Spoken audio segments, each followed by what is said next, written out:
Hello ಎಲ್ರಿಗೂ, ಹೇಗಿದ್ದೀರಾ ಎಲ್ಲರೂ? ಇವತ್ತು ನಾನು ನಿಮಗೆ ಮಂಗಳೂರು ಸ್ಟೈಲಿನ ಪೋರ್ಕ್ ಚಿಲ್ಲಿ ಹೇಗೆ ಮಾಡೋದಂತ ತೋರಿಸ್ತೇನೆ. ಇದು ತುಂಬ ಟೇಸ್ಟಿ ಆಗುತ್ತೆ. ನೀವು ಇದನ್ನು ಒಮ್ಮೆ ಟ್ರೈ ಮಾಡಿ ನನಗೆ ಹೇಗೆ ಆಗಿದೆ ಅಂತ ಹೇಳಿ. ನಾನಿಲ್ಲಿ 1 kg ಪೋರ್ಕ್ ಮಾಂಸವನ್ನು ತಗೊಂಡಿದ್ದೇನೆ. ಹೀಗೆ ಅದನ್ನು ಸಣ್ಣದಾಗಿ ಕಟ್ ಮಾಡಿ ಇಲ್ಲಿ ಶುಂಠಿ ಉಂಟಲ್ಲ, ಮ್ಯಾರಿನೇಷನಿಗೆ ಅದಕ್ಕೊಂದು 1 ಇಂಚು ಶುಂಠಿ ಒಳ್ಳೆ ಮಾಡಿ ಕಟ್ ಮಾಡಿ ಅದಕ್ಕೆ ಹಾಕಿ, ನೆಕ್ಸ್ಟ್ ಇದಕ್ಕೆ ರೆಡ್ ಚಿಲ್ಲಿ ಸಾಸನ್ನು ಒಂದು 2 ಟೀ ಸ್ಪೂನಷ್ಟು ರೆಡ್ ಚಿಲ್ಲಿ ಸಾಸನ್ನು ನೀವು ಇದಕ್ಕೆ ಹಾಕಿ. ನಾನಿಲ್ಲಿ ಇಷ್ಟು ಹಾಕಿದ್ದೇನೆ. ಆಮೇಲೆ 2 ಟೇಬಲ್ ಸ್ಪೂನು ಸೋಯಾ ಸಾಸ್ ಇದೆಯಲ್ಲ, ಅದನ್ನು ಇದಕ್ಕೆ ಹಾಕಿ.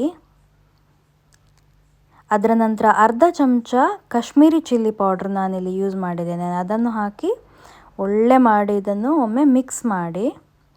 ಅದರ ನಂತರ ಇದಕ್ಕೆ ಎಷ್ಟು ರುಚಿಗೆ ಬೇಕು ಅಷ್ಟು ಉಪ್ಪನ್ನು ಸಹ ಹಾಕಿ, ಆಯಿತಾ. ಹಾಕಿ ಚಂದ ಮಾಡಿ ಮಿಕ್ಸ್ ಮಾಡಿ ಒಂದು ಕುಕ್ಕರ್ ತಗೊಂಡು ಕುಕ್ಕರಿಗೆ ಈ ಮಿಕ್ಸ್ ಮಾಡಿದ ಮಾಂಸವನ್ನು ಹಾಕಿ ಅದಕ್ಕೆ 1 ಕಪ್ ನೀರು ಹಾಕಿ,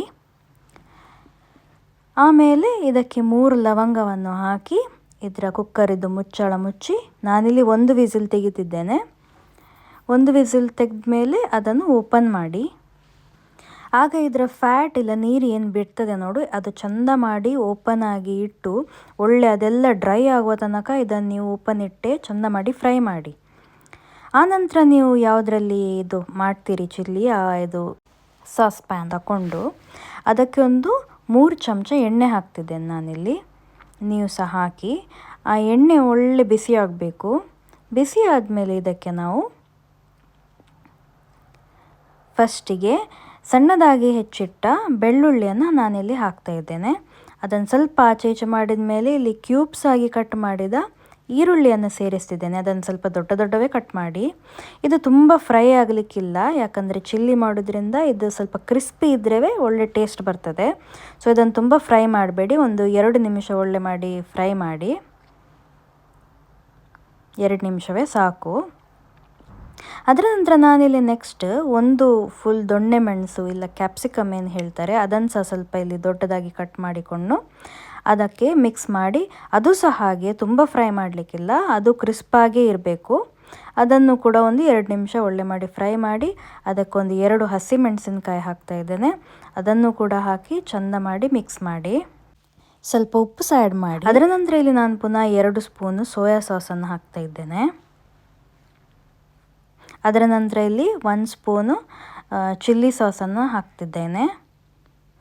ಆಮೇಲೆ ಅದನ್ನು ಒಳ್ಳೆ ಮಾಡಿ ಮಿಕ್ಸ್ ಮಾಡಿದ ಮೇಲೆ ಈ ನಾವು ಡ್ರೈ ಮಾಡಲಿಕ್ಕಿಟ್ಟ ಪೋರ್ಕ್ ಉಂಟಲ್ಲ, ಅದನ್ನು ಇದಕ್ಕೆ ಒಳ್ಳೆ ಮಾಡಿ ಮಿಕ್ಸ್ ಮಾಡಿ ಅದು ಒಳ್ಳೆ ಸ್ವಲ್ಪ ಬಾಯ್ಲ್ ಬರಬೇಕು. ಆಮೇಲೆ ಅದಕ್ಕೊಂದು ಅರ್ಧ ಸ್ಪೂನು ಪೆಪ್ಪರ್ ಪೌಡರ್ ಹಾಕ್ತಾ ಇದ್ದೇನೆ, ಮತ್ತು 1 ಸ್ಪೂನು ವಿನೆಗರ್ ಅದನ್ನು ಹಾಕಿ.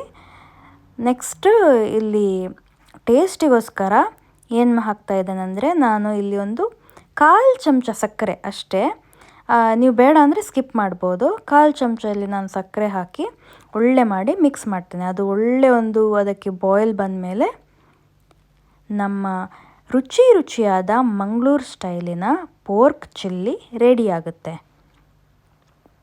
ನನ್ನ ಚಾನಲಿಗೆ ನೀವು ಸಬ್ಸ್ಕ್ರೈಬ್ ಆಗಿಲ್ಲ ಆದರೆ ಈಗಲೇ ಸಬ್ಸ್ಕ್ರೈಬ್ ಮಾಡಿ. ಒಳ್ಳೆಯಾದ ಮಂಗಳೂರಿನ ರೆಸಿಪಿಯನ್ನು ನಾನಿಲ್ಲಿ ಹಾಕ್ತಾ ಇರ್ತೇನೆ. Thanks for watching.